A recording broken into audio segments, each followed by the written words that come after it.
Protocol being observed. Ladies and gentlemen, what I'm about to do now was expressly forbidden to biographical journeying of this wonderful son of the soil resident, now in St. James, but certainly current representative of the people of St. Peter. I have good news for him. I will honor your request, but I will begin to do perhaps what, in my introduction of you, what others will go on to do in days, weeks, and years to come. I will just begin very briefly to say that in tribute to his legacy, let me begin by saying all legacies tend to be mixed. You're human after all, and to err is to be human. So let me just begin with that and say I prefer to focus on Owen Arthur as a champion for small state recognition. I also prefer to focus on Owen Arthur as one of the most formidable intellects serving public policy interests in the Caribbean. I also prefer to refer to Owen Arthur hail the significant award of the Order of Jose Marti bestowed upon him by the government of Cuba.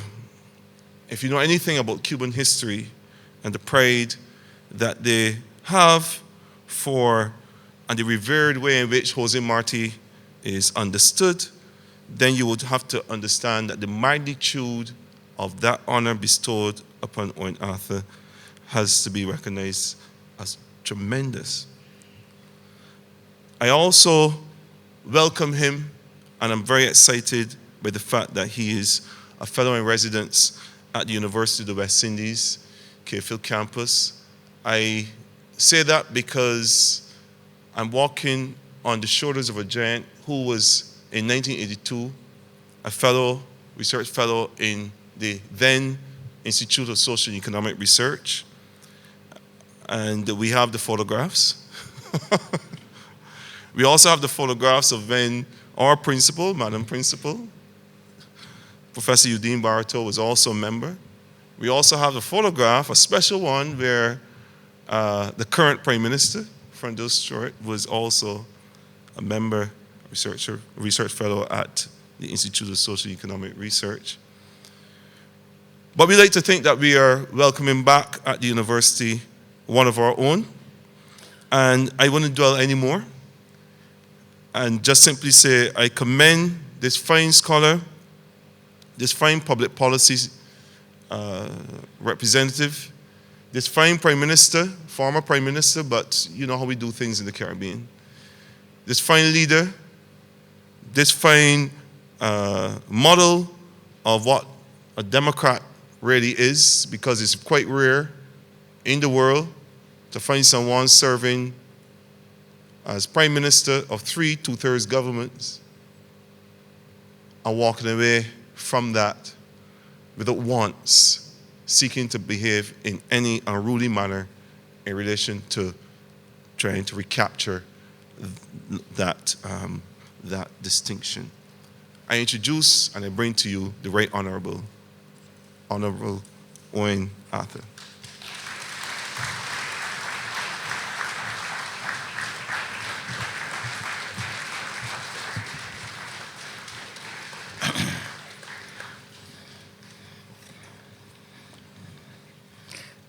I thank you for that very generous introduction.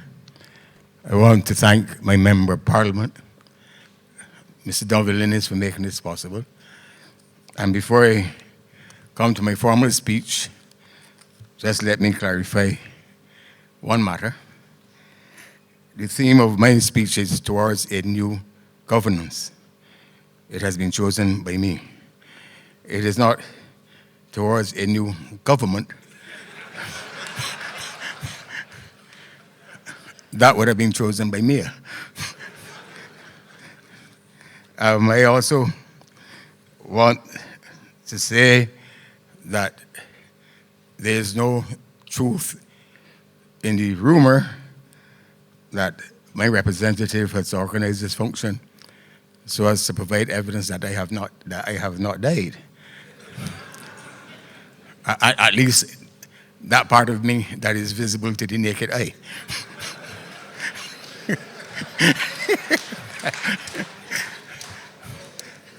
And having dispensed of those very important and imposing matters, it is my honor to,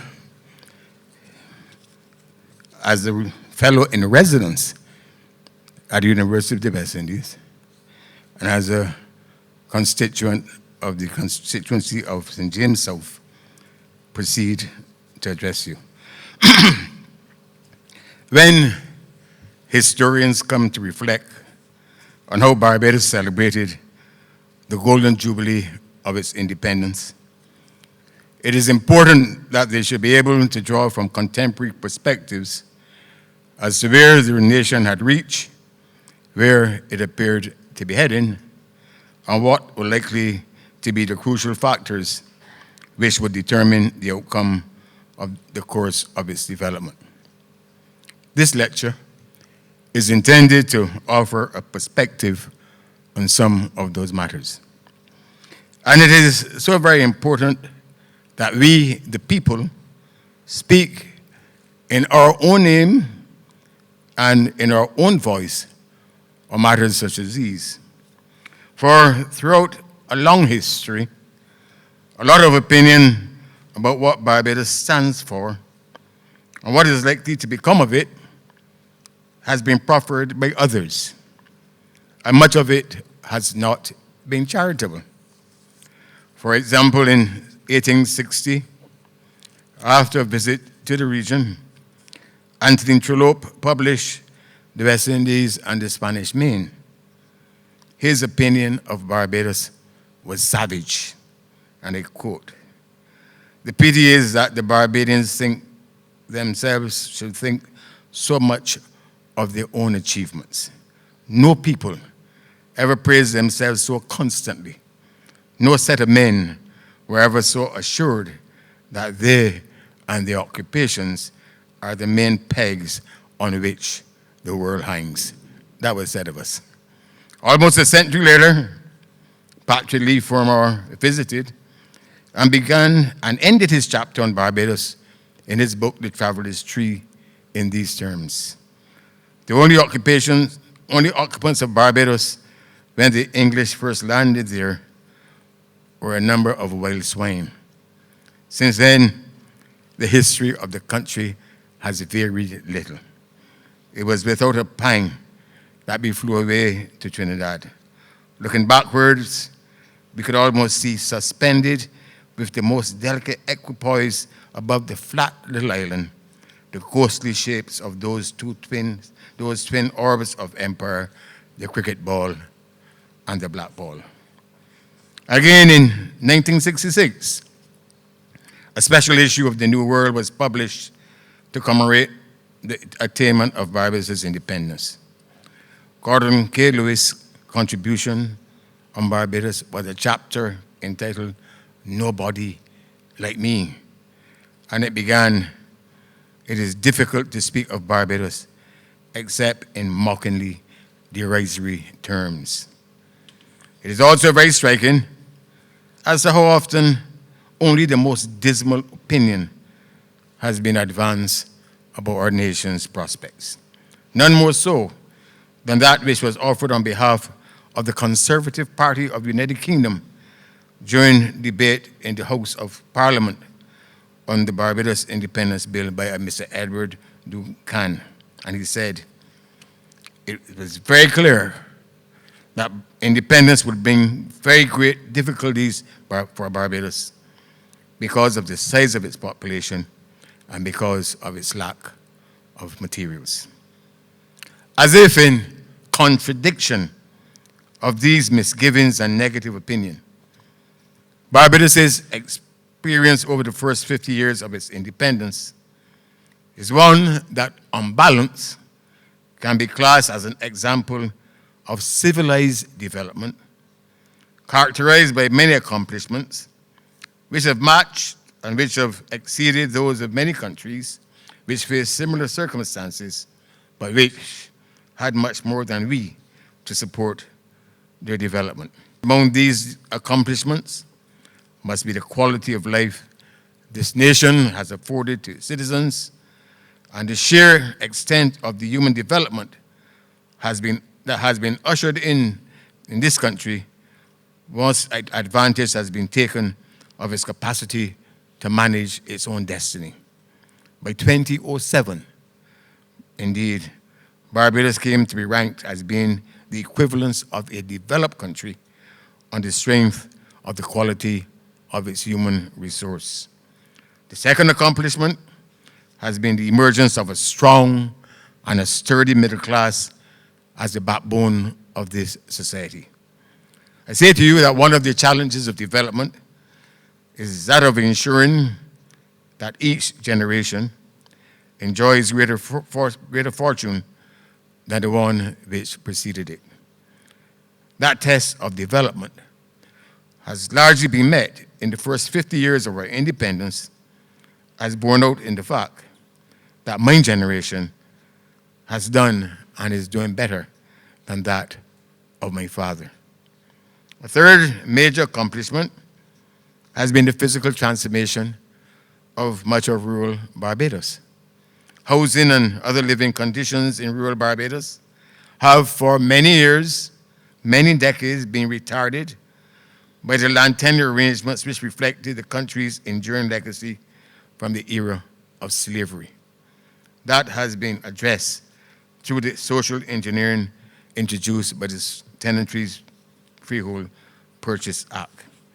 It is also the case that Barbados has been able to evolve a more diversified and prosperous economy as compared to that which existed at independence, an economy whose fortunes then depended heavily on a 200,000-ton sugar industry.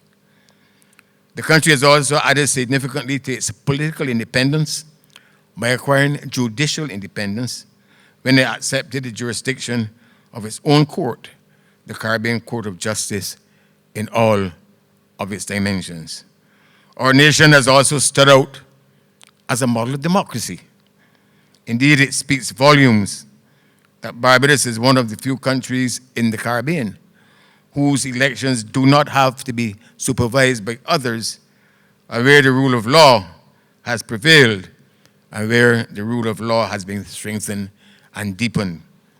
Above all, in our first 50 years since the attainment of independence, there has emerged in this land a greater sense of confidence in the Barbadian way of life and the willingness of our people to build upon that confidence in the Barbados way of life as a crucial aspect of nation building. These are truly admirable accomplishments. History will also have to faithfully record the fact that the attainment of the 50th anniversary of independence has coincided with a series of adverse developments and challenges which threaten to derail the country's development and reverse the gains that have thus far been realized. The first and most basic prerequisite of building a nation is to rest such an endeavor on a strong, stable, and viable economy. On the 50th anniversary of independence, the chief danger, and I say the chief danger, which Barbados faces is that of not having a viable economy to take into the future.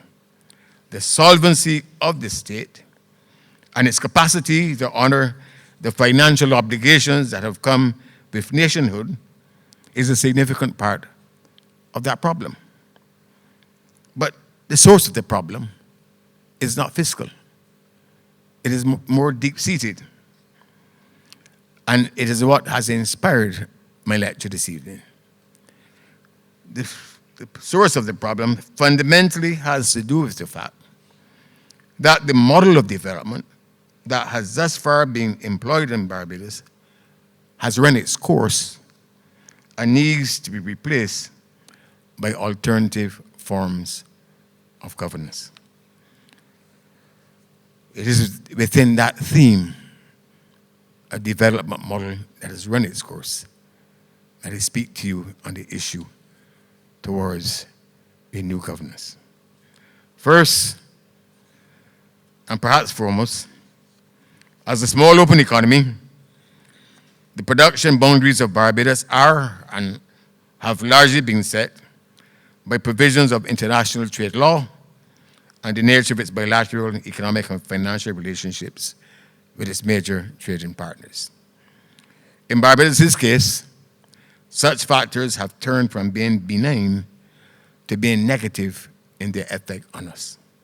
More to the point, they have not only undermined the viability of our traditional sectors such as manufacturing and agriculture, but more to the point, also that sector, the international business sector, which has driven and has been responsible for much of the post-independence growth in Barbados. And there is a uniqueness about Barbados' situation where that latter matter is concerned, the international business sector, that is not represented in the experience of any other country in the world. Secondly, a lot of Barbados' progress has, in the first 50 years of independence, been driven by the investment in and the resources for development that have been generated by the social sector. It is arguable that the social sector in Barbados has now become too large for the economy to carry at a time when the economy itself is undergoing a difficult transition and transformation.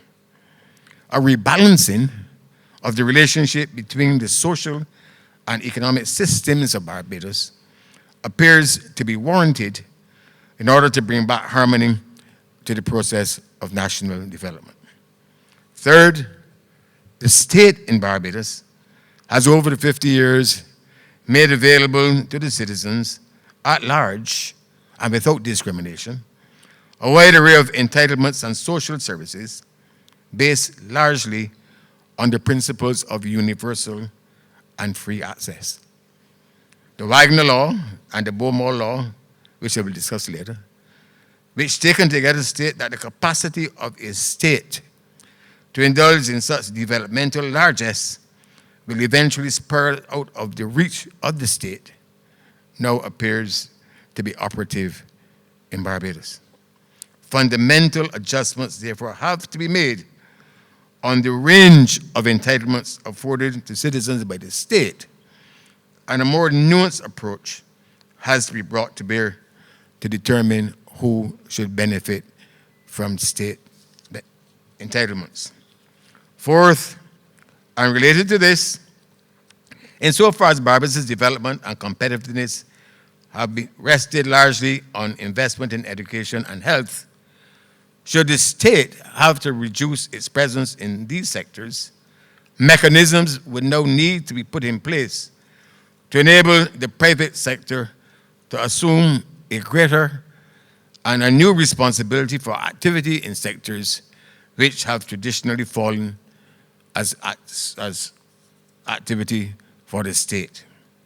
A fundamental rebalancing, therefore, of the respective roles of the state and the private sector, not in the general economy, but in the social arena of Barbados, has to be envisioned as an essential part of new governance arrangements for this society, for this time and the future. Fifth, it goes without saying that privatization has to be unapologetically engaged as a major new aspect of governance in our country. Six, Barbados has to a large degree adopted the Nordic model since independence. It has essentially adopted only two parts of the model: a wide range of social entitlements for its citizens paid for by relatively high rates of taxes. The third aspect of the Nordic model has, however, not been properly embraced. This has to do with the fact that the Nordic countries have put in place some of the best, the most liberal, and the most dynamic conditions for doing business of any group of countries in the world. The means by which they generate the income that their state can distribute. Barbados does not match the Nordic experience in this matter. Indeed, it has been going backwards. A fundamental part of the new governance, which must now be embraced, is to bring the business culture and conditions for doing business in Barbados in line with the Nordic standards if we wish to emulate their performance and their standard of living. Seventh, given our human resources and institutional capacities, there is a new economic system that can be made to emerge and to flourish, to make up for the deficiencies in the old order of things. It will be a new economy based on entrepreneurship, innovation, and technology, and less so on the traditional factors of land, labor, and capital. It is an issue that is addressed by J. Mandel in his article, Modernizing the Barbados Economy. That new economy will only emerge if the representatives of the new economy come to have a direct and the chief influence on the formulation of national economic policy and strategy. At present, that role is still largely being performed by representatives of those sectors which are factoring less and less as drivers of national development. Those roles must change. Eighth, and controversially this evening, clarity needs to be given to Barbados' relationship with the International Monetary Fund and the international financial communities during this period of difficult transition. Ninth, there is need for a national consensus to be evolved and to be shared and to be practiced by all of the social partners as to the content and direction of the strategy for economic recovery and reconstruction. At present, there is no such consensus. This country will continue to struggle in the absence of such a consensus. 10th, and finally, as I recently said in an interview, refraining from those things that need to be done to put Barbados on a viable and a sustainable developmental path will inflict more harm on Barbados and the pain that will be caused by the implementations of the policies and programs that we simply have to do. In the final analysis, issues about new governance reduces themselves to issues about leadership on this matter. And I will touch briefly on each of these 10 things that reinforce my theme. Beginning, first of all, with a change international environment. Changes in the international environment in which Barbados operates have come to so negatively affect income generation in our economy as to be the chief factor which will itself force changes in governance in this country. In speaking about that environment, we refer not only to the level of demand obtaining at any point in time. I refer here as well to international trade law and other arrangements which can affect the movement of goods, services, and capital across boundaries.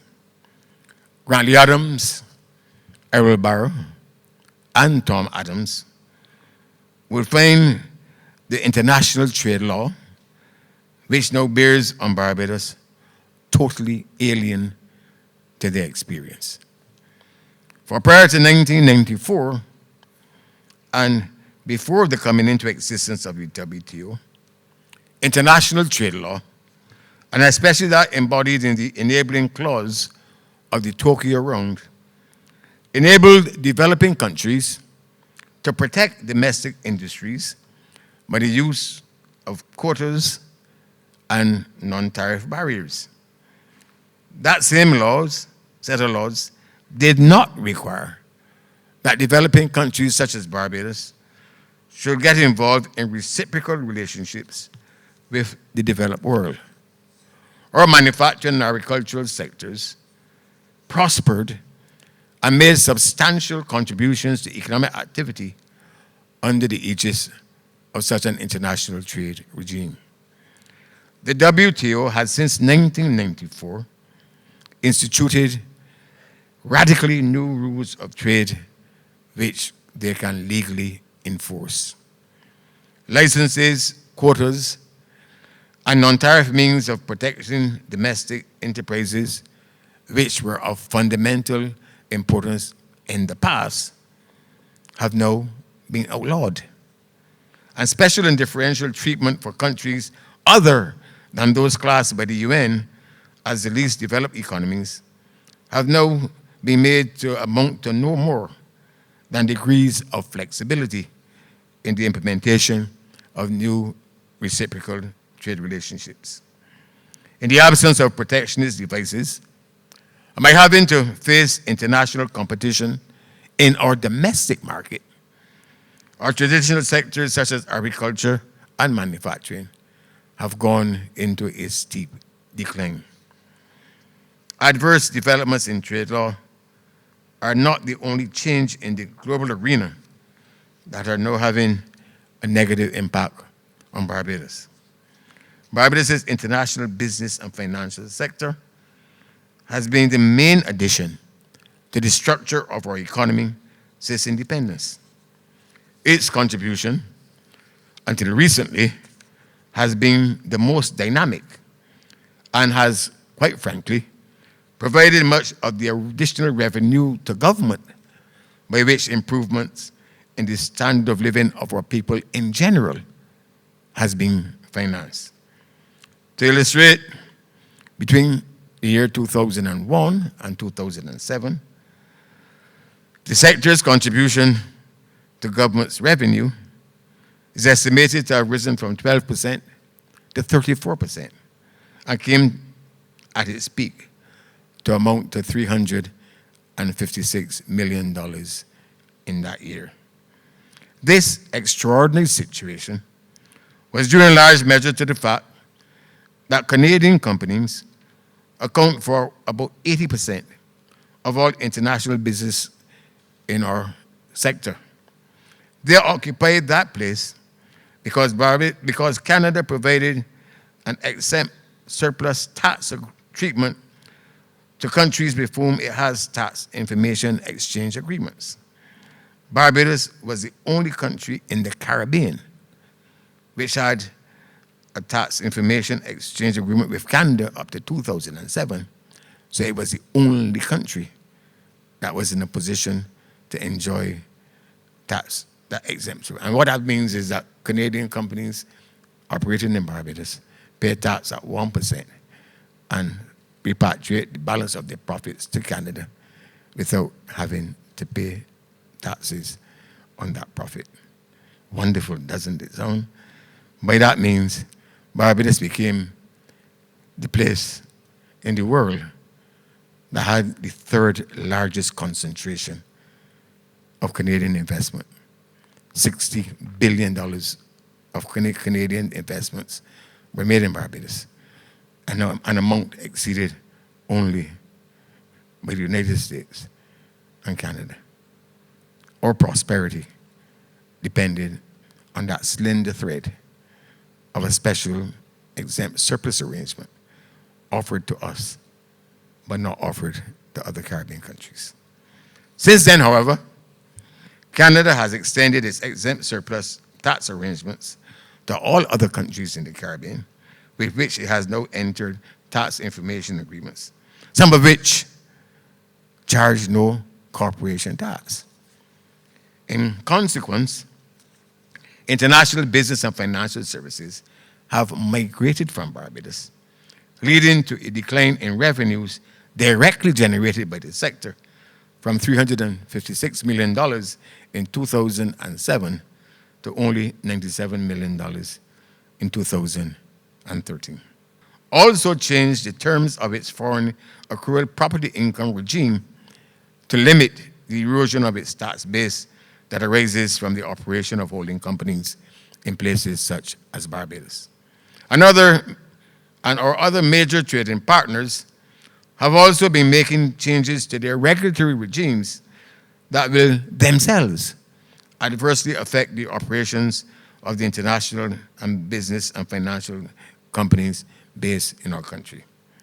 Indeed, Bruce Zagaris, in a two-part series entitled Changes in International Regulatory Regimes on Caribbean Corporate Financial Regulatory and Transparency Law, has drawn sharp focus to the changes being made to the US, UK, and the European Union regimes to stem the extent to which the operation of offshore financial industries erode their tax base. Seen as a whole, our second largest sector faces a truly challenging time and cannot be expected to contribute to our development through its contribution to government's revenues as it did during its halcyon days. The government of Barbados would appear, however, to need no help from its main trading partners in eroding its own tax base. It has set an extraordinary precedent by extending complete duty and tax-free status to sandals for 40 years with the intention of making such a status available to other enterprises in our main sector, tourism. Taken all together, and I urge you to take all of them together, these developments signify that the government of Barbados will continue to experience significant difficulty in raising the revenue to finance the plethora of public services that governments have put at the disposal of our citizens since independence. Taxes on soft drinks, cellular phones, and the like will not fill the gap.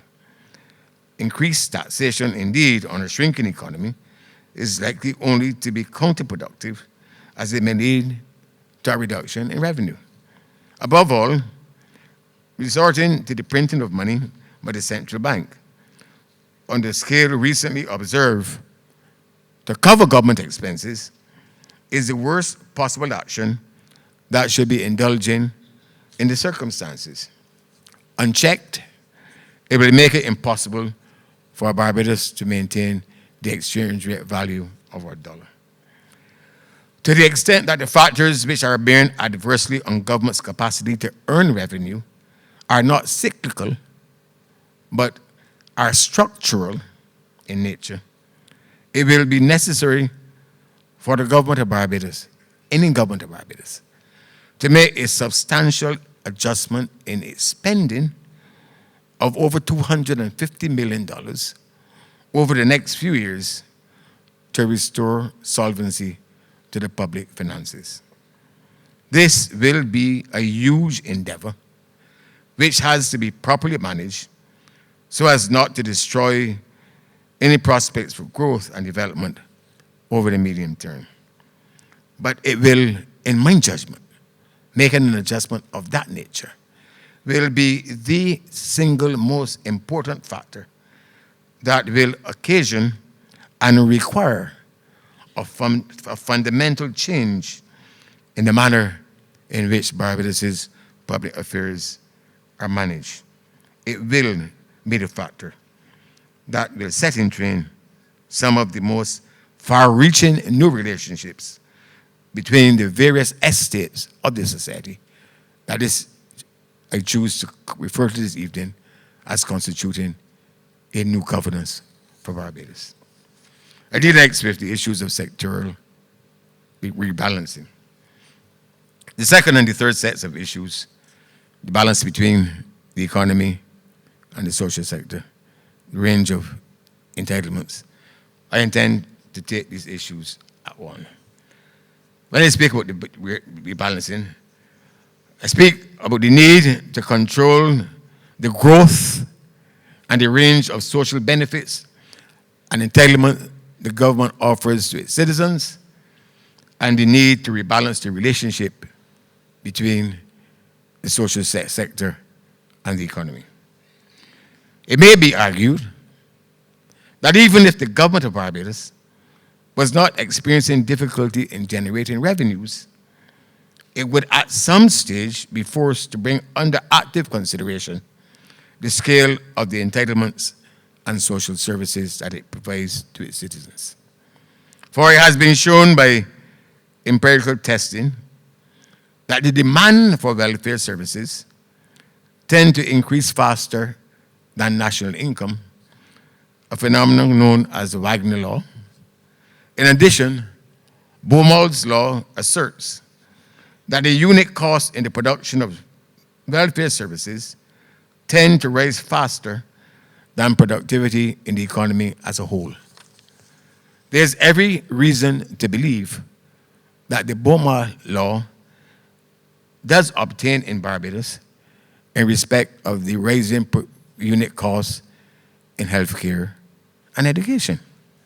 Taking these two forces together, the two forces imply a tendency for total spending on social services and welfare services to increase at a faster rate than the GDP over time, especially, and I stress the word, especially if there is no system in place to ration access to such services, as is in the case of our country. It would appear, therefore, that these two laws, the Wagner law and the Baumol law, aptly describe the situation that has come to exist in our country. For the weight of evidence would seem to suggest that the capacity of the government of Barbados to pay for the entitlements it has put at the disposal of its citizens is simply spiraling out of reach and out of control. And if you believe that I'm being wise only after the fact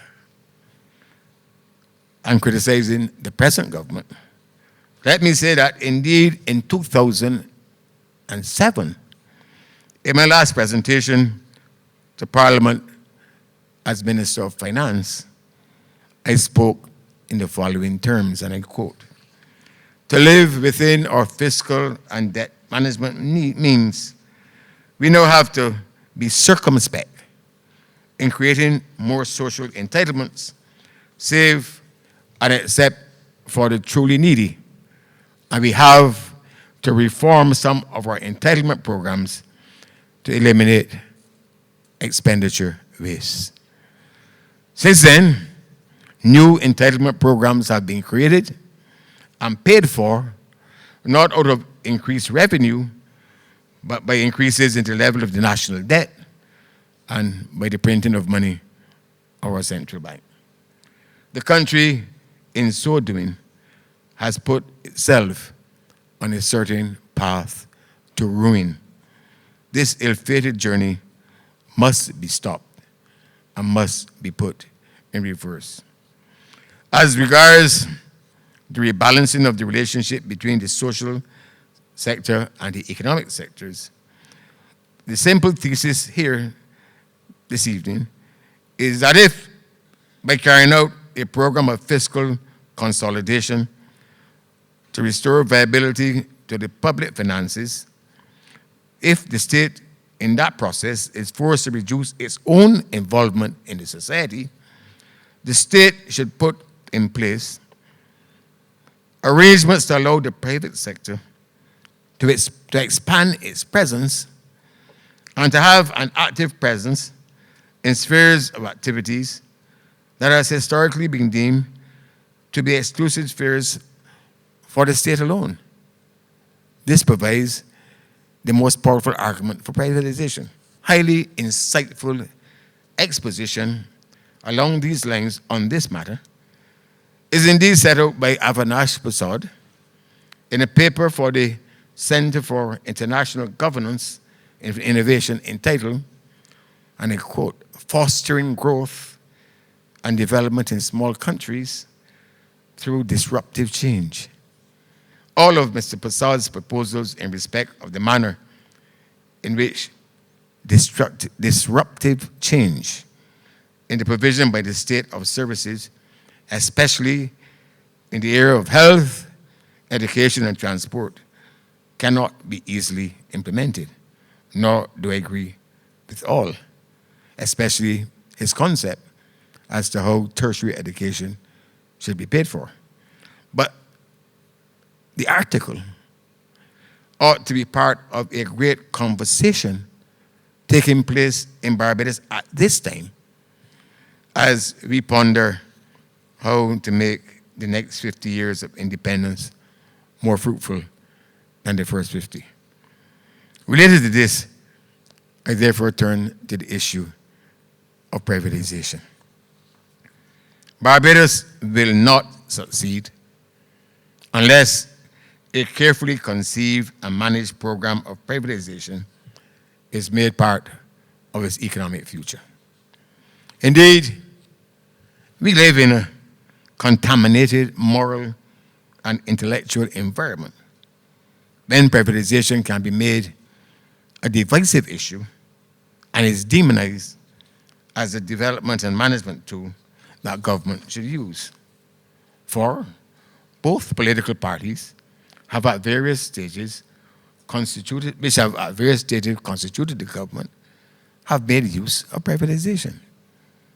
In its simplest, and indeed its best connotation, it simply means that the public sector should largely restrict its core activities to those that the state simply must engage in and allow commercial and other productive activities to be undertaken by the private sector.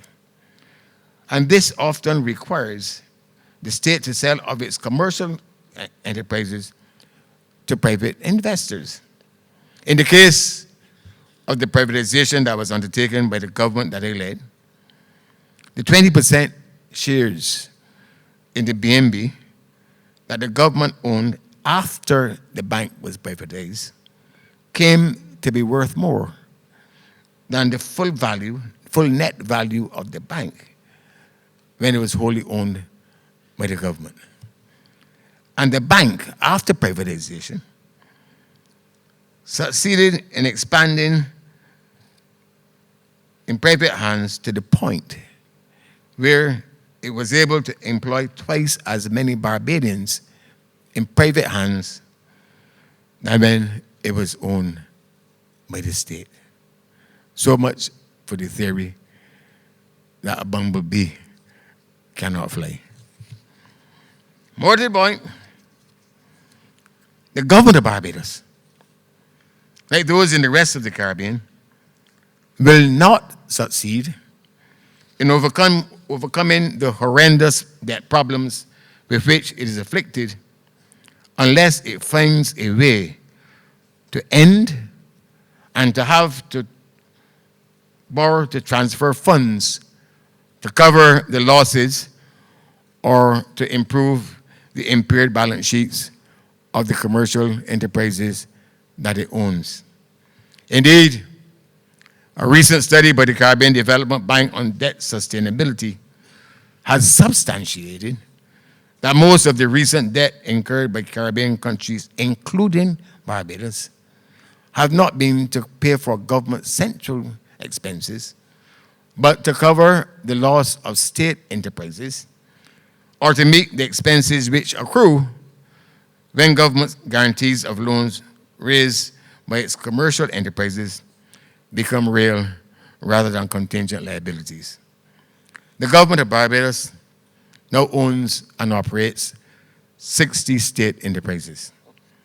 Some, like the Transport Board, are the embodiment of a decision by the government of the day to rationalize to nationalize, private bus enterprise. There was once a time when there was a large number of privately owned bus companies in this country.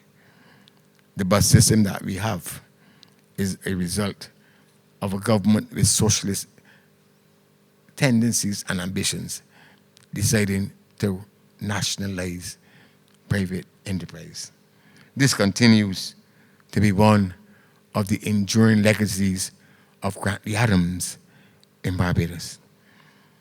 Other state enterprises exist as a result of the decision by Errol Barrow and his administration to abolish local government and to have its functions thus formally performed undertaken by statutory boards. Others, especially in the field of agriculture, were enterprises taken over by the state because they failed in the private sector. In addition, it has become fashionable to presume that some of the regulatory functions performed by the state should not be carried on by departments in the central government, where they are likely to be hamstrung by bureaucracy. Rather, it is asserted that it is better to create state enterprises fashioned along private sector lines and paying private sector incomes to carry out specialized functions that are judged to be too complex to be left to units of ministries. Following this line of argument, a plethora of such enterprises has been created to carry out public policy, for example, in the field of tourism. It is the most expensive way to carry out government. In addition, some state enterprises, like the National Assistance Board, were created ostensibly to bring a more politicized approach to the meeting of the welfare needs of our citizens. The National Assistance Board and the Welfare Department do exactly the same thing.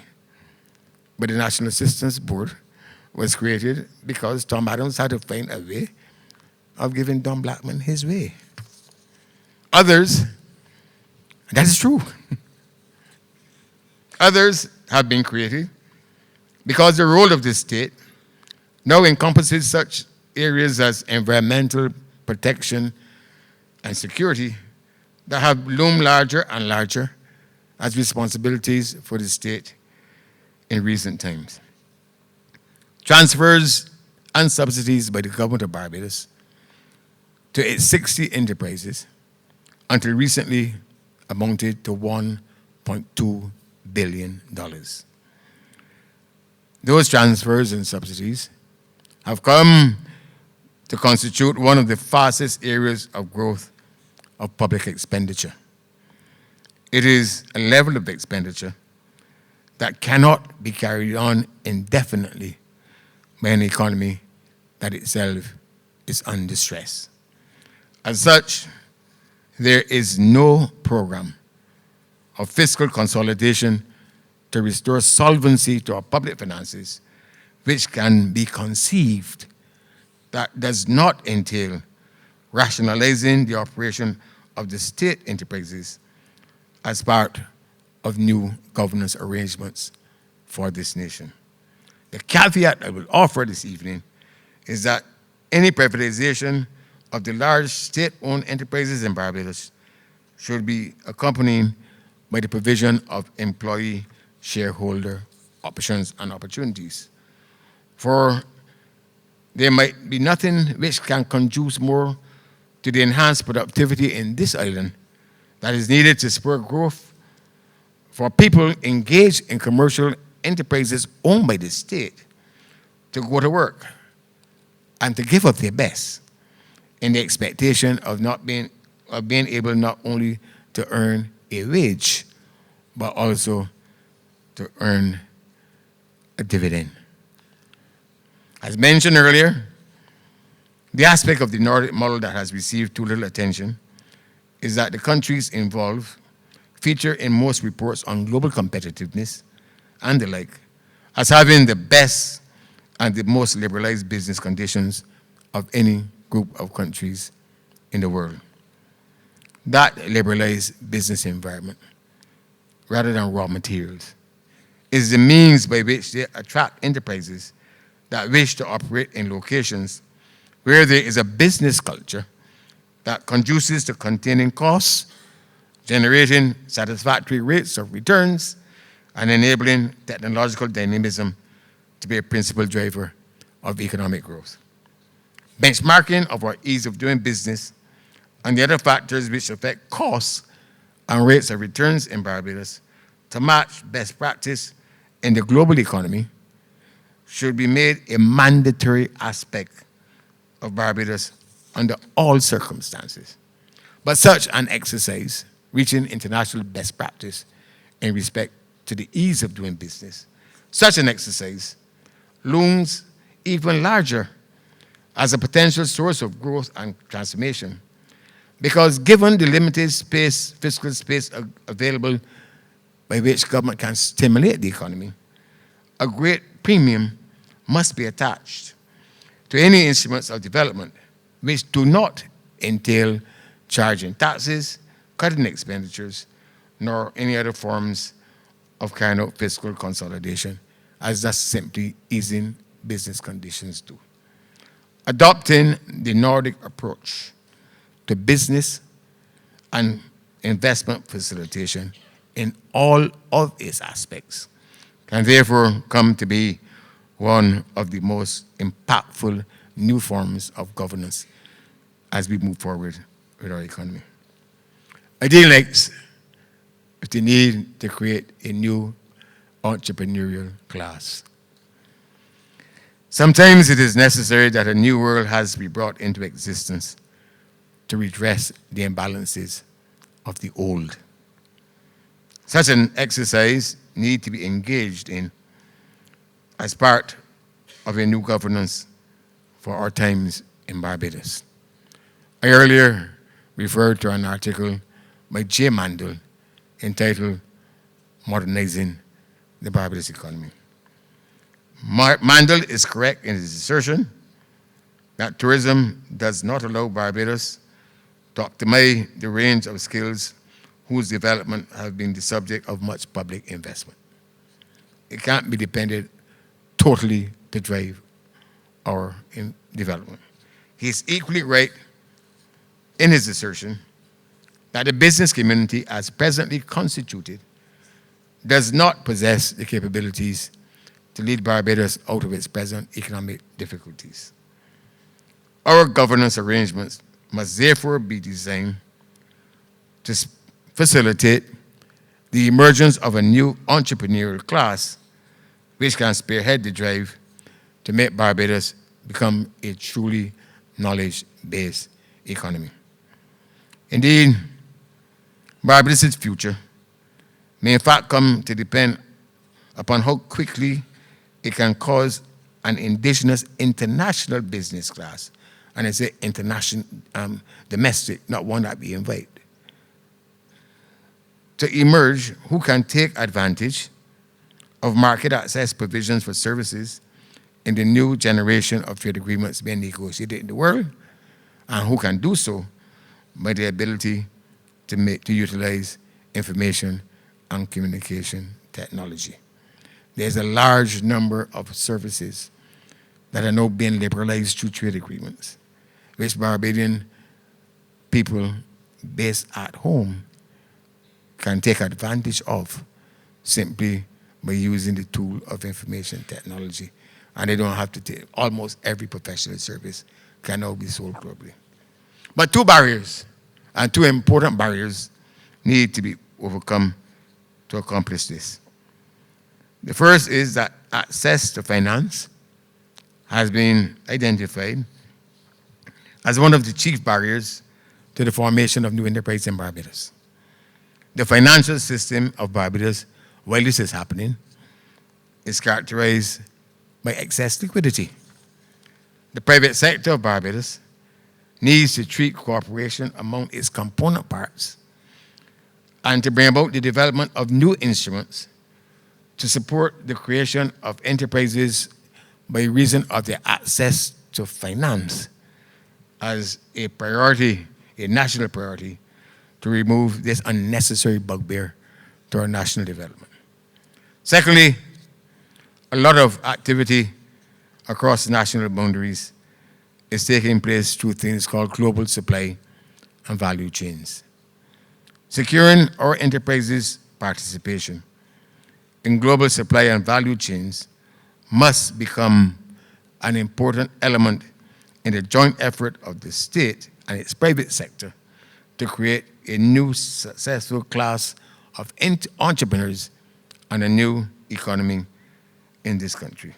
The old method of relying on fiscal concessions per se is outdated and needs to be supplemented by more relevant means of creating enterprise. I deal now with a controversial one, a relationship with the international financial community. It must and ought to be clear that the sheer enormity of what needs to be done to set Barbados on a sustainable footing cannot be achieved unless the country comes to enjoy access to substantial financial resources to help underwrite the costs and to offset some of the pain that come from carrying out far-reaching, complex adjustment programs. The present credit rating of Barbados make borrowing of such large sums on the commercial market a most dubious prospect. In fact, it will not happen. In addition, the continued financing of government's operation in large measure by the printing of money by the central bank will keep us on a path that leads to certain destruction. All other Caribbean countries, which face essentially the same debt, the same growth, and the same fiscal consolidation challenges of Barbados, have entered programs with the International Monetary Fund to secure financing to support the adjustment. Jamaica is now being turned around by it. Indeed, I was recently in Jamaica, and the university economists in Jamaica have called upon the government and required it to extend its program with the International Monetary Fund. I never thought I would live to hear that. St. Kitts, under an IMF program, is now the fastest growing economy in the region.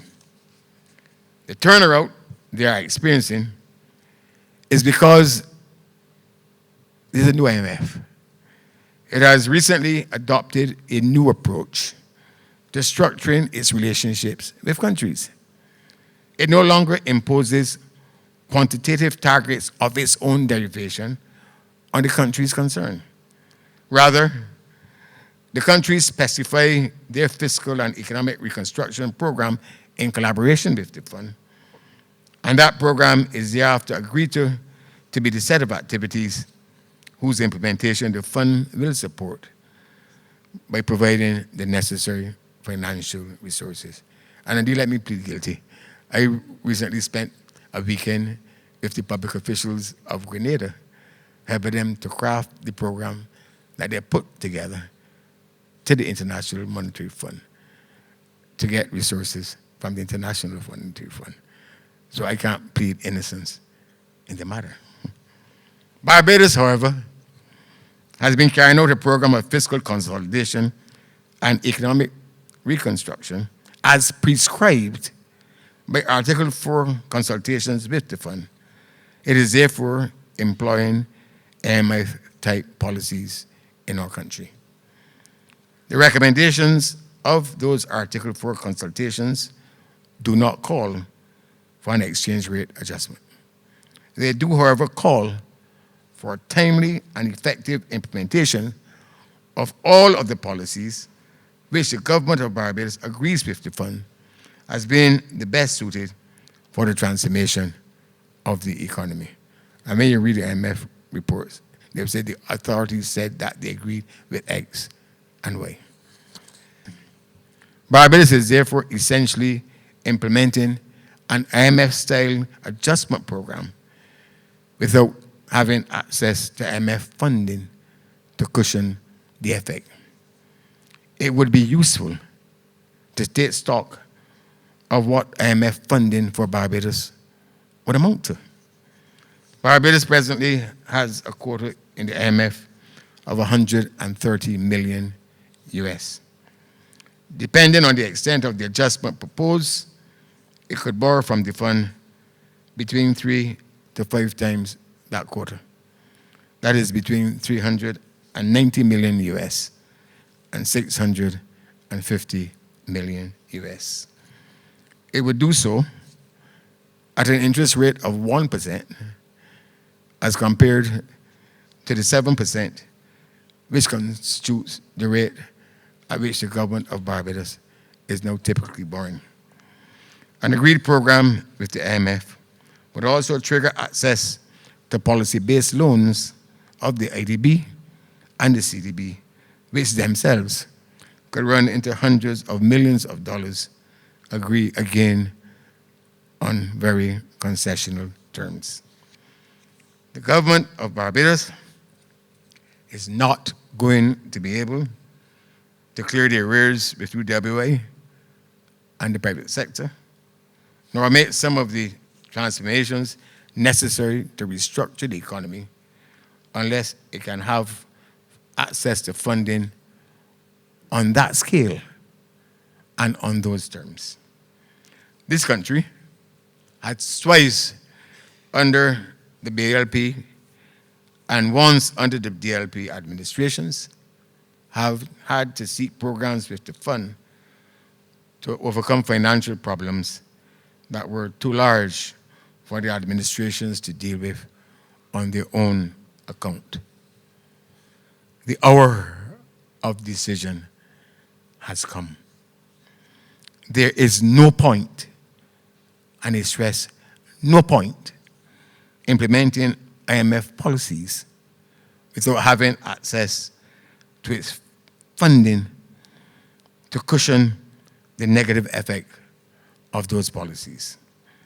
The country must be either all the way in or all the way out. But this present halfway house in which Barbados now finds itself in respect of its relationship with the fund has put us in the worst of all worlds. IMF policies being implemented, but no balm in Gilead. I did last with the need for consensus and leadership. This brings me into the consideration of the most important aspect of governance, which is needed for our times.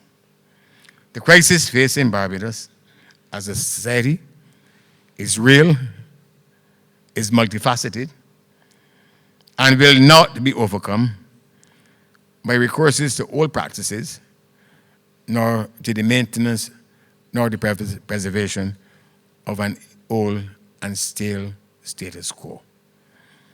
A consensus has to be generated, subscribed to by all stakeholders, as to the nature of the economic transformation program that can rescue this country and that can take it forward. That consensus does not exist. As such, at a time when all of the stakeholders should be all pulling on the same rope in the same direction, they are talking at cross purposes and seeking to advance their separate interests by seeking to go in their separate directions. Consensus building, as has happened in the past, must be made the central aspect of the new governance in order to take this country forward. And it becomes the responsibility of the leadership of the government, the leadership of the private sector, the leadership of the labor movement, and the leadership of all agencies of our civil society to join together to ensure that on all important matters that must be addressed, concerning the stability, viability, and transformation of this country, a consensus to bring about this country's developmental salvation is put in place and is sustained. Our nation has achieved a great deal while having very little to work with. The forging of such a consensus requires no financing.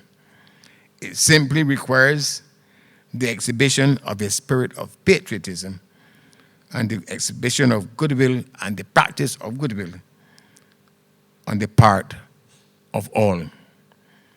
As such, the forging of such a national consensus as to where this country should be taken for the foreseeable future should be the principal way by which Barbados celebrate the golden jubilee of its independence. I trust that this exposition has added to the possibility of achieving that consensus. I am truly grateful to have been able, through the work of my member of parliament, to have been able to have it made in the name of and on behalf of my neighbors. I'm greatly obliged to you. Thank you. Wow.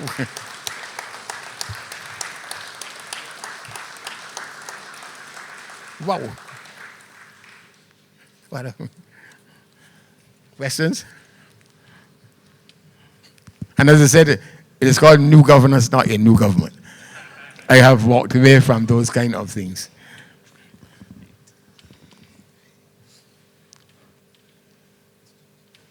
Sir. Okay, 4 or 5 questions in the first instance, and then we'll see where we are once those are answered. Yes, Mr. Bourne? Yes, good evening, Mr. Arthur. I was, based on what you spoke about this evening and based on what's going on in the United States right now, I was wondering what is your view with regards to the TPP, and is a Republican or a Democrat governance in the United States more beneficial to Barbados and the Caribbean? The world has been constituting itself more and more in the form of larger and larger trade blocs. The development of Africa is being driven by the formation of major new trading blocs between African states. And it's not only the TPP, but there are other trade arrangements that are being proposed. And why? Because the world has entered a phase of something called trade liberalization. There is the view, almost an ideological view, that the best kind of economic system is one in which barriers to trade, barriers to the flow of capital, barriers to the movement of goods and services, but more especially so, access to things like intellectual properties and the like, are now part of the way of the world. The people who want to stop this should have stopped the WTO when it was formed in 1994. Because the WTO has come into existence to give effect to the implementation of programs involving the liberalization of economic activity. What has happened is that the WTO was supposed to have done it on a multilateral basis, but when about multilateral trade negotiations have stalled in the WTO because of issues about agricultural subsidies. Given that multilateral trade negotiations have stalled, many countries have therefore decided that what you can't do at the multilateral level, they will now do by way of bilateral agreement. So you're going to get more and more of these things. And the new generation of trade pacts embrace disciplines that go way beyond anything that the WTO has. So I know you, Mr. Bourne, and you were trying to ask me, to cause me to answer what I think Trump will do.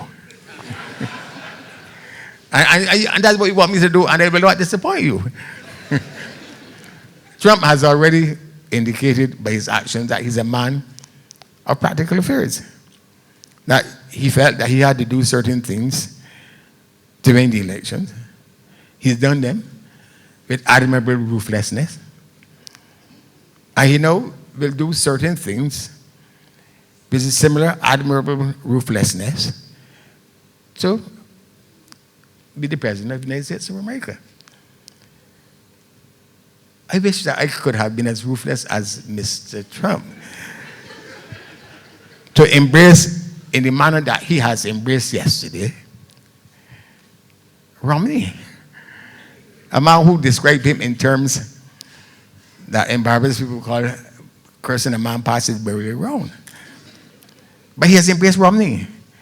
And I say to you that if Trump could embrace Romney, then all the issues about trade, the wall, and all the other things that he proselyted about to put himself in a condition to be elected just become another series of bargaining chips that will depend upon who he has in his cabinet and the definition of the United States interest at any point in time. And I close on this point, sir, that the United States will, I believe, renegotiate aspects of the trade agreements to make them more fair than they are now.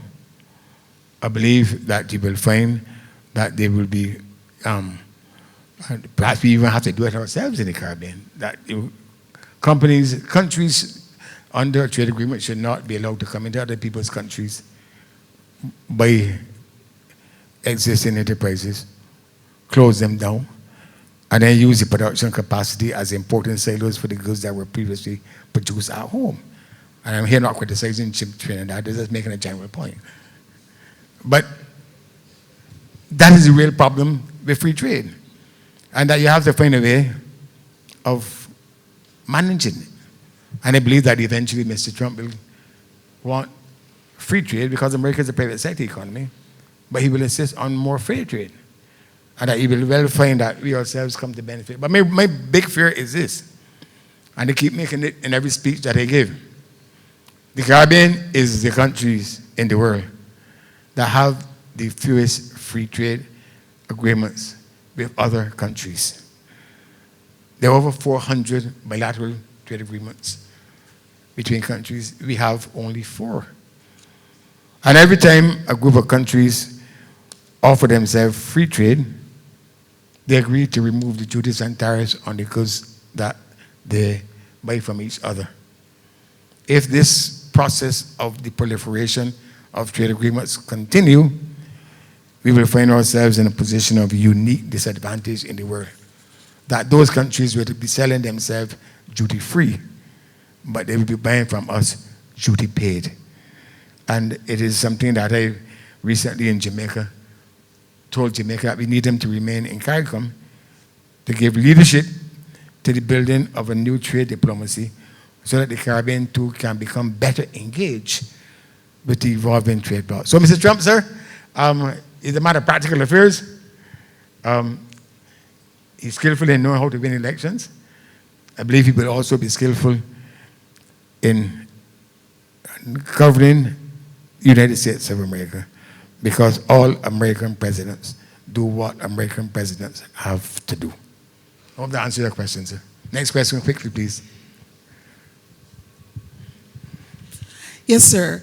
I found your lecture incredibly engaging, and I note that you spent a great deal of the 3/4 of the lecture identifying the issues that need to be changed and transformed in the economy. But your final statement indicates that you recognize the significance of the people aspect of what it is we have to deal with by your attention to the consensus. So I want to ask you to respond to this. You have made absolutely, as far as I could tell, a statement about the parliament. You have said nothing about the political party system that we have, which would be a really important variable in Madam, that Madam, consensus. can I say that I'm now a fellow in residence at university, and I'm open to come back to discuss those other matters if you wish. But I urge you not to judge this lecture by what it did not set out to deal with. I could have dealt also with the Constitution, dealt with how I feel the Labour Party should have been changed, and other things, yes. But I sought in an hour's time to address the matter without trying in this lecture to answer every issue in respect of every governance matter in this country. But I will come back if you want me to, and if you could just tell me who you are so that I can give you my phone number, you can call me, I'll come back and discuss the matter with you. Well, I thank you, sir. My name is Margaret Gill, and I do believe that in a discussion about consensus building, one cannot avoid talking about the Parliament. Thank you. And as I did tell you, I always am fascinated when, you give a presentation like this, and the critique of it is not what was in it, but what was not in it. And I understand what you're saying, ma'am, and I just tell you that I did not come here to give a lecture. I could have told you that I believe, for example, that the concept of having ministers as constituency representatives is part of the reason why we have fiscal problems in Barbados. I feel so. I sat as head of and it is because we have a political culture, and where a minister, when he has to go back to the people, has to show progress. And that show progress is that he has to show that he put in street lights and got jobs for people. And madam, that a large part of the problem with state enterprises is that you have ministers who have local responsibilities, who have been ministers responsible for state enterprises. And that the employment of those state enterprises has been the layer upon layer of ministers engaging members of their constituency to be employed. Now, I would have loved to be able to change that.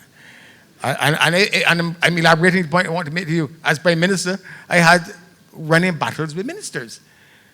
And I put in a rule that ministers could only engage or recommend the engagement of more people if the Minister of Finance or the Ministry of the Service said so. Now, I also happen to have been the Minister of Finance and the Minister of the Service. And in 1997, I need to put this to the record. In 1997, when I fixed the VAT, you will notice I also abolished a thing called casual employment. Because a casual employee was somebody who was not on contract, not on the permanent staff, nor not on the temporary staff. So ministers could just say, you go and work. And before as Minister of Finance, I got to the point of being able to rationalize use of the VAT. 3 of my ministers had spent the surplus. So I knew then that I had to abolish it. But I wish that Donald would invite me back, because I thought that the economic issue was important enough not to get myself tangled up with the constitutional, where I have less expertise. But I assure you, Ms. Gill, that since there's a clamor from you that I cannot ignore, like Douglas MacArthur, I shall return.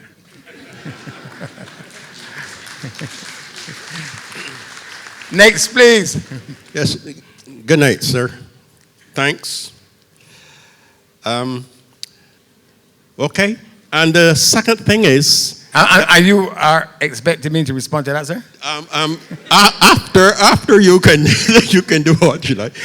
No, may I say, sir, that Yeah. again, let me go to the constitutional matter that I should have dealt with where Ms. Gill is concerned. That in order to get the Defense Force of Barbados to do civilian things, you have to make a special application to His Excellency the Governor General in order for them to do those civilian things. So there's no process by which Randall Stewart nor his cabinet could require and command the Defense Force to fix roads, which is the legal responsibility of the Ministry of Public Service, without the Governor General being petitioned and agreeing that the Defense Force should be engaged in a non-Defense Force activity that belongs to another government agency. So, sir, I don't think that he will have much leeway for a successful petition. Okay. The second part is, why can't we put at least a 5-year freeze on luxury items like importing cars, refrigerators, and so on? You know, for 5 years, and let the people cut on their spending, you know? Sir, what do you think about that? Thank you. Sir, again, my refrigerator has been in my house so from 1990 something, and it might break down soon. And I would not want to live in a country where I cannot replace a refrigerator. But by making a more serious point, that the things that you are talking about are basic to modern living. And I don't think a government should feel itself under such penury in respect to the state of the economy to put to the necessity of banning simple things that people have come to expect to be part of their normal life. Next question, please. Hi, good evening. Thank you for a very insightful lecture. I won't be like Ms. Gill in asking a question that's completely off of what you presented, but you spoke about some matters not very thematically, and I wanted to repoint them to you. First off, in speaking about exogenous factors of the international environment and how it impacts Barbados' development, I didn't really get a treatment of what the regional environment was in facilitating this new governance structure of Barbados. And while you call for consensus building among civil society, I didn't really hear much of youth engagement, given the fact we're speaking about developing a knowledge-based society, and it has a lot to do with human-based capacity and building upon persons and their skills. So I wanted to know, how do you factor in youth in this new governance structure as we transition from 50 years into the next 50 years? And as a region, how do we build the Barbados that we want to see? In response to your first question, madam, the region has not been a problem where Barbados' development is concerned. At the point I made last week to Jamaica, the regional market is, in fact, the most preferential market for all Caribbean countries. It allows us full duty-free access, full mobility of service, labor services, and so on. And in fact, the regional market has typically provided for 50% of all of Barbados' exports of goods.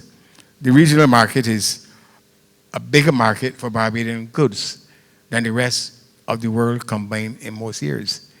So therefore, I didn't see it as a constraint. Also, Barbados service providers dominate the Eastern Caribbean, and between 10 and 15% of Barbados' tourism come from the region. Barbados also has a $500 million re-export business with the rest of the Caribbean. The problem with Barbados faces is that the decision to put the regional economy on pause stopped Barbados from enjoying continued access to its best market. And they would want to, that's why you hear me so fervent about the single market and single economy. It is our best market. So it is in our interest to make it grow. A growing regional market favors the growth of the Barbados. The other question you asked me about the role of youth in building consensus. You know, I often, as a father of a 16-year-old, take a very cynical approach to these matters. I do not believe that my daughter right now should be forced into a position where she has to be making fundamental decisions about weighty decisions unless we want to tokenize her. And very often this, let me hear what the youth are going to say. Very often putting youth in a position where they have no experience from which to draw to make the complex decisions that are required. It's a way of tokenizing young people. And you get this all the time. Let me hear what the youth are going to say. The youth will eventually inherit the earth. They will. Very often they are not now in a position to be focused on the hardcore things that we have to be focused upon. And therefore to pretend that we feel that they should be telling us what to do is a pretense. And they should be allowed. My daughter is now doing economics and sociology and law, and she's evolving. And I believe that they would. Let us find a place for them, but let it not be token. And I was invited, and I want to stress this point. I caused great offense in Jamaica when I was invited by Portuguese government. They have a social partnership, and I was invited to discuss their social, advise them on it. And I indicated that in Barbados we had restrained the social partnership to government, labor movement, and the private sector, on the understanding that the other agencies of the civil society could fit into one of the other two, so that the owners of the Nation newspaper could be part of the private sector, the workers part of it, and NGOs. But the real problem in due diligence, and believe me, man, the real problem in governance is that when you just have everybody at the table without regard to the capacity to be decision makers or advisors, that you're really just tokenizing, you're going through the process of feeling that you're doing something of democratic significance. It is feel good, but in practical terms, it doesn't mean a lot. So that the youth, you ask me, I think that the youth, I have a 16-year-old daughter. I'm encouraging her to read a lot. She don't let me say advice in economics because she wants her own accomplishment, develop her own perspectives and so on, and get a fullness of understanding as to what things mean before I would ask her to write a lecture like this. And I've been very serious. I would not have asked my daughter, who is doing economics in sixth form, to contribute to this lecture because I do not feel that she has efficient grasp.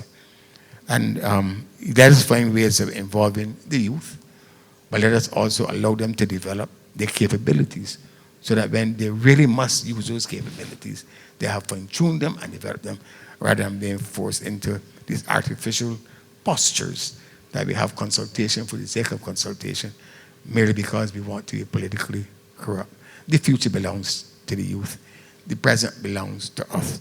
Let us make the best of it so that maybe pass it on to them.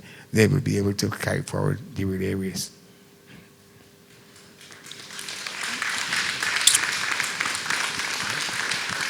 You have time for probably 2 more questions. Prime Minister. No, I'm not Prime Minister, sir. The whole concept of privatization seems to be a problem in Barbados. Every time you introduce the word privatization, it seems as though the Barbadian people have a problem. This can clear? How do you change the whole concept and philosophy of the Barbadian people to accept the whole notion of privatization? But Mr. Clark, I do not think it is necessary to put on yourself as a member of the Labour Party a burden that is so overwhelming that you cannot successfully carry it. You're not going to change the people's perception. What you have to do if you become the government is to do what is necessary. And that the notion that privatization is a problem is because we have created what they call an industry of complaining in Barbados. Every day there's an issue, and you got to have opposition to the issue, whether the opposition is sensible or not. And a large number of the issues that you want me know at this hour when they should be involved in a happy hour. To understand why am I now at this hour to explain why people who should understand that letting the private sector do that which the private sector can best do, and the government do what the government can best do. Why do I have to labor myself to explain that to the unintelligible? And that Barbados is a bit spoiled. We want to demonize privatization in part because it was something that Margaret Thatcher is supposed to have done. But let us look at the experience. And that's the way you use the experience of the Barbados National Bank. When I became the Minister of Finance, the Barbados National Bank was owned by the government, making very heavy losses. Now, there was no good reason why the government of Barbados should own a bank, because there's enough private sector capacity to run banks. And they start therefore by saying, Let us live in a country where the government does the things that the government needs to do. The government of Barbados does not have to own a bank, but the government owned a bank when it was Minister of Finance. All of the loans from the bank above a certain level had to come to me as Minister of Finance to be approved. Now, poor me, I had enough work to do without having to read these files that came to Mary's in front of the Barbados National Bank. I just, as a matter of formality approval, the bank was making losses. I had to find money to put into it. That should have been put in helping educate people's children. I decided, look, let me fix this bank once and for all, because you can't jump across a chasm by a series of small jumps. So what we do? Through the Ministry of Finance, the government had deposits in the bank, convert those deposits into equity. The government was made to take agricultural portfolio at 4%, was making no losses, making us refinance those. And also the bank had a very substantial bad debt portfolio. Let us write off the bad debt all at once and restructure the bank by changing its base. And once we did that, let us find a partner for it.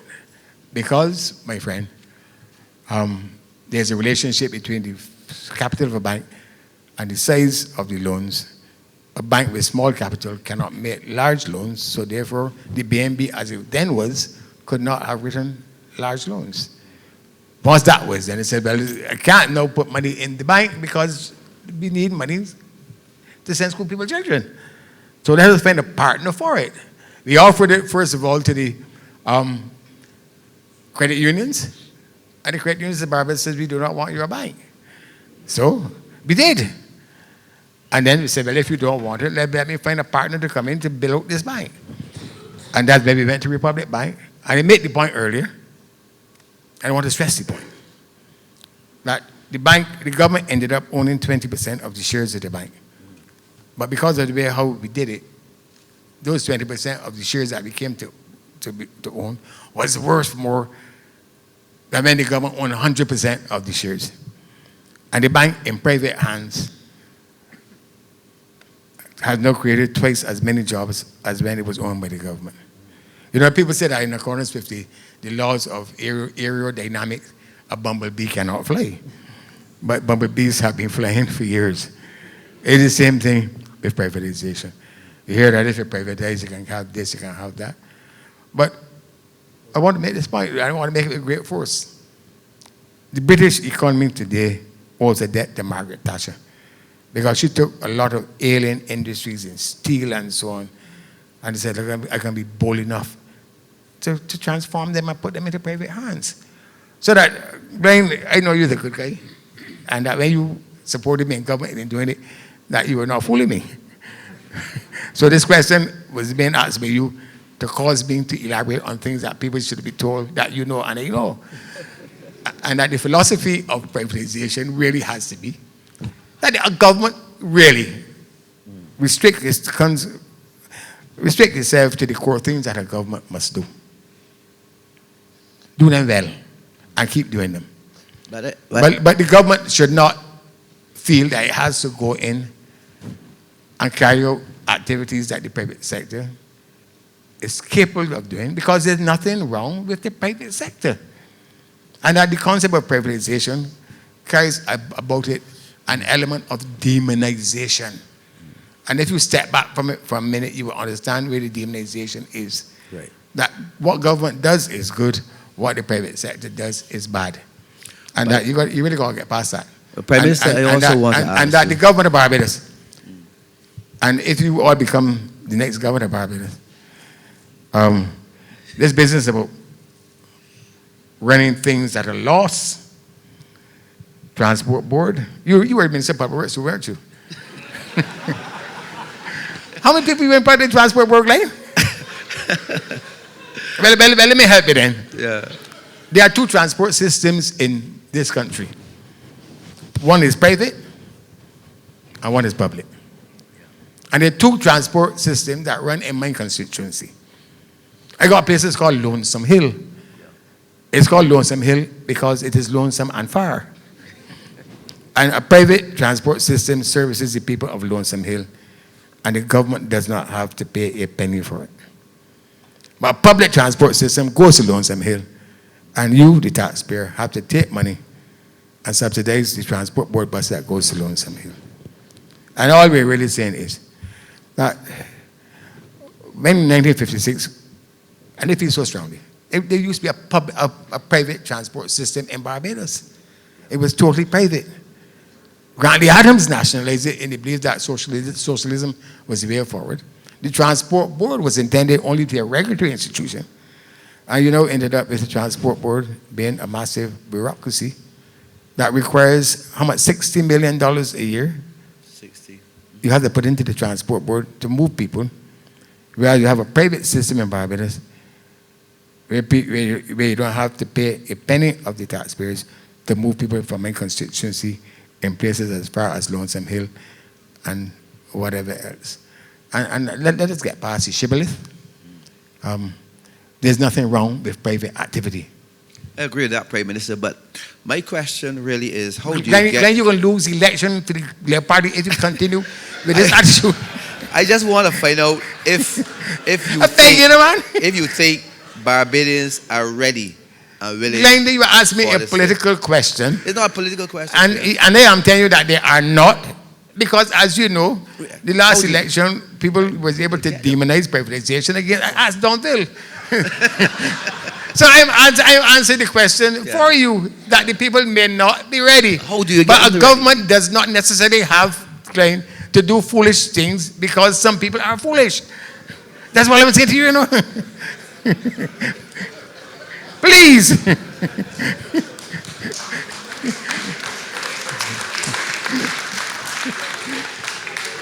They're going to lead, man.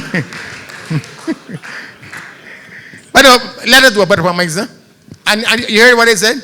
I would love to live in a country where people at the port go to work, not just to earn a wage, but that they have a share in it, and they go to work harder because they want to get a dividend.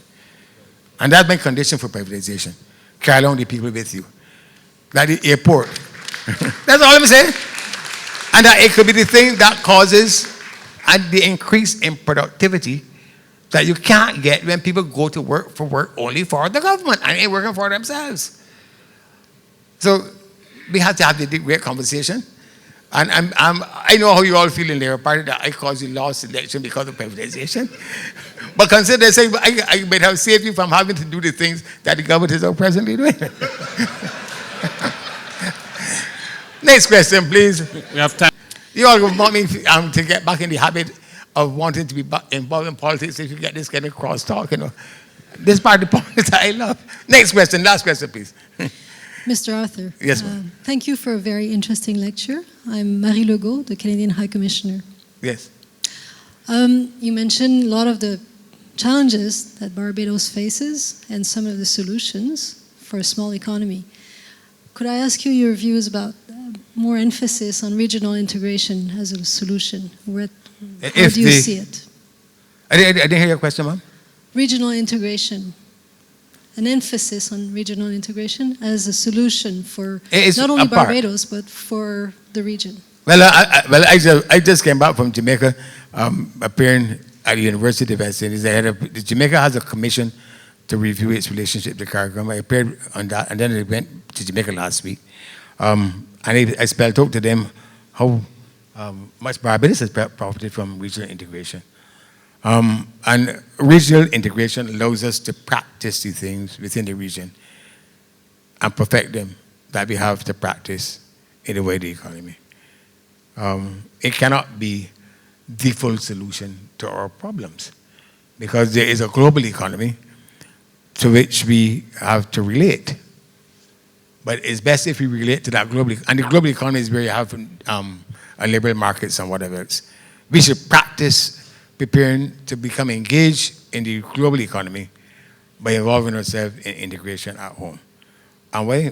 Because the CARICOM arrangements have been so designed that an entity in Barbados want to function in CARICOM finds itself faced with a broader, deeper liberal market than the rest of the world. no duties, free movement of whatever. So regional integration is important as a means for development in and of itself.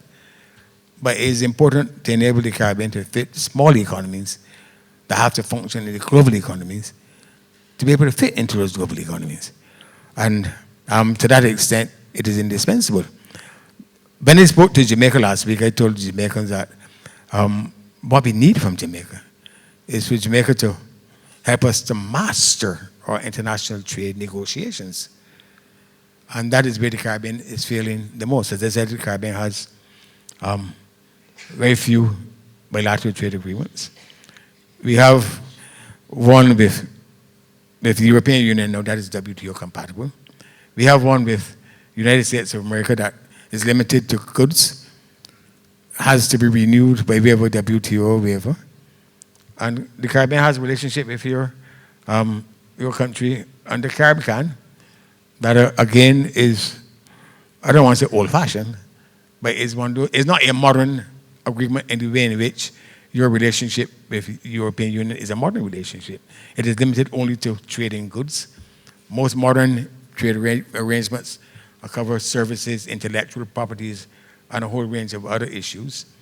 And in fact, what we need to do in the Caribbean is to accelerate the implementation of the arrangements to have a new relationship with Canada. Because what has Canada done? And it goes back to the point I just made earlier.